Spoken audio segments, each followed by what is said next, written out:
Hello, friends. I'm going to be your host, Jared Martino, and today we're going to be doing a mini docu-lecture on the ego. So, without further ado, let's hop right into it.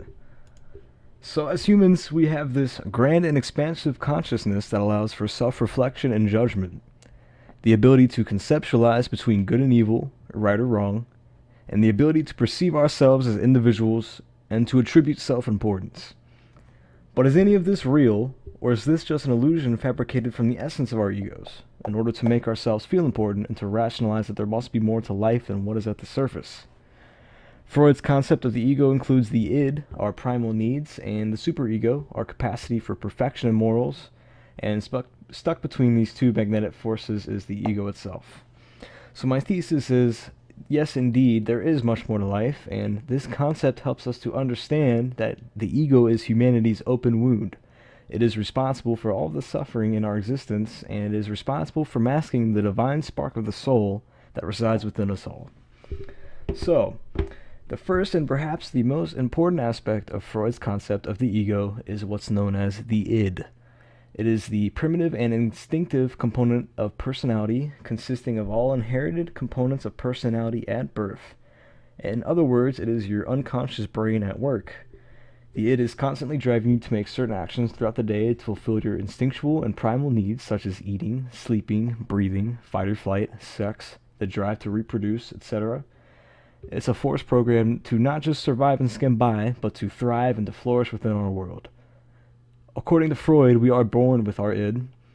The id is an important part of our personality because as newborns, it allows us to get our basic needs met. The id remains infantile in its function throughout a person's life and does not change with time or experience, as it is not in touch with the external world. An example of the id at work in a newborn is when the child might be hungry or need changed, he or she would cry out for your attention to get their desired need fulfilled. It also operates on terms with primary process thinking, which is hallucinating or forming a mental representation of the desired object or sensory need in order to satisfy your need for it. So if you desire to eat some Wendy's but know it's an unreasonable desire that cannot be fulfilled, you would imagine eating it instead to curb that instinctual need. The id operates on the pleasure principle, it's the idea that every wishful impulse should be satisfied immediately. This aspect of the id is selfish and isn't in touch with your conscious state of mind or your perception of reality.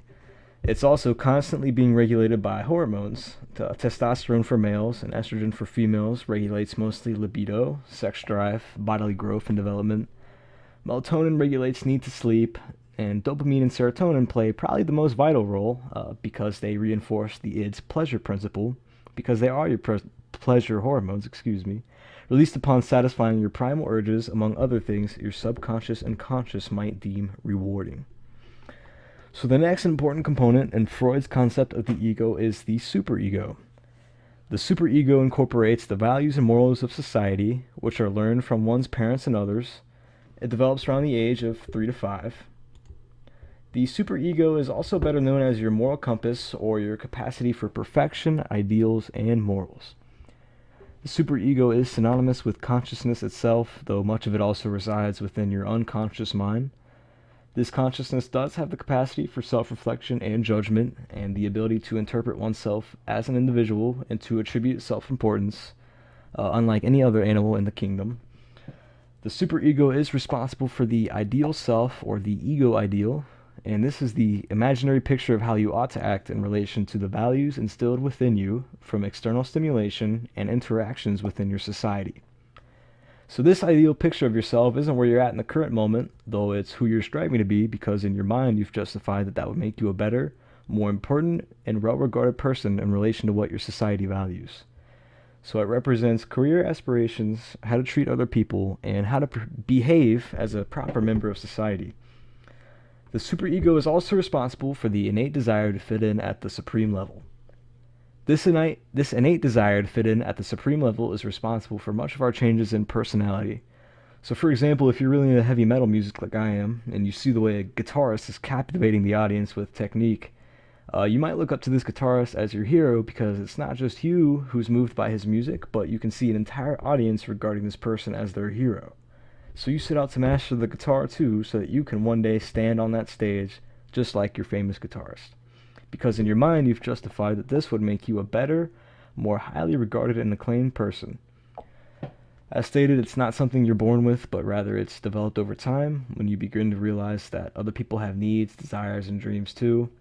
When you're approached with and can understand those certain rules that society has established and realize that not every one of your wishful impulses can be immediately satisfied. So the final piece in Freud's concept of the ego is the ego itself. The ego develops in order to mediate between the unrealistic id and the external real world. So it's important to realize that your id, or your animalistic, instinctual desires, are constantly in battle with your superego. Constantly. So this is the notion of how you ought to act in relation to what is acceptable in your society.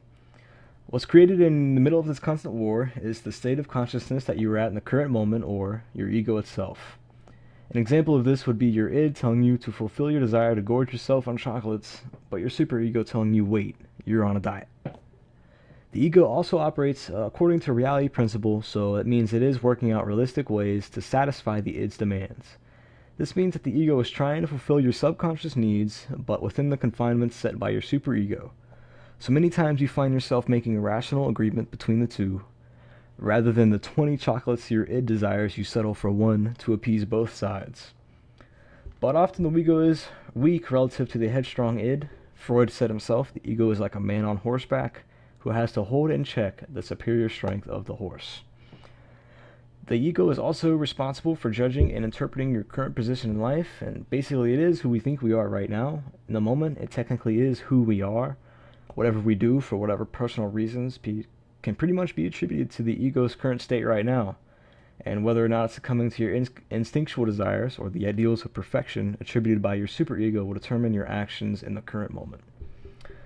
The ego is also synonymous with the consciousness itself, though much of it does reside within the unconscious mind. Everything can pretty much be attributed back to the ego. It's a force that is neither good nor bad. It simply is. You cannot pick sides, nor can you remove the ego. It's part of our nature, and it is responsible for how we conceive this idea of us, for determining who we are. But who are we really behind this veil that is the ego? Is there really a true self? Well, yes, I believe there is. As stated above, the id, or our instinctual, animalistic, primal needs, are the only thing we're inherently born with, but this paradigm takes a strictly physical, psychoanalytic approach as opposed to incorporating spiritual knowledge. The ego and superego are created from this expansive consciousness in order to solve the problem of getting our desired needs fulfilled. It's something developed over time and life experience, and it is a force that is, or at least was, at one point in time, necessary for our survival. However, in our current state, as a collective global consciousness, we get wrapped up in these egos. These personalities fabricated from the notions of how we ought to act, but that's the catch, it is an act. And the vast majority of our human populace seems to have lost sight of this. We get wrapped up in this act, or we're not even aware of it. This false sense of being that is driven by the ego. But the ego is not the essence of you, and it never was. The real you is an interdependent cosmic force, an interconnected frequency, a unified cosmic agent going through the motions of being a mind, body, soul. That's a quote from Collectively Conscious that I like a lot. The truth of the matter is, you're a human being embedded with the divine spark of the soul, a beautiful touch of God. The ego is a natural reaction to the primal aspect of humanity, and it's just a tool to help you navigate through this reality. Our intellect and our expansive consciousness also leads to arrogance and self-righteousness. We see ourselves as not only different from the natural world and the organisms we share it with, but rather superior to it as well. This superiority complex only enforces the ego and makes it stronger. We have this false sense of self-identity. We seem to think we're something much more than animals, when that is in fact all we are. We have all stemmed from the very same cosmic emergence, the same ripple in space and time, the Big Bang, God, or whatever term applies to your system of beliefs. We are all made of that very same fabrication as every other organism on this very earth.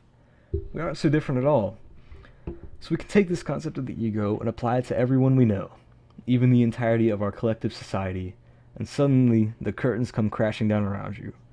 You see society for the illusion it truly is, a fabrication from our imagination.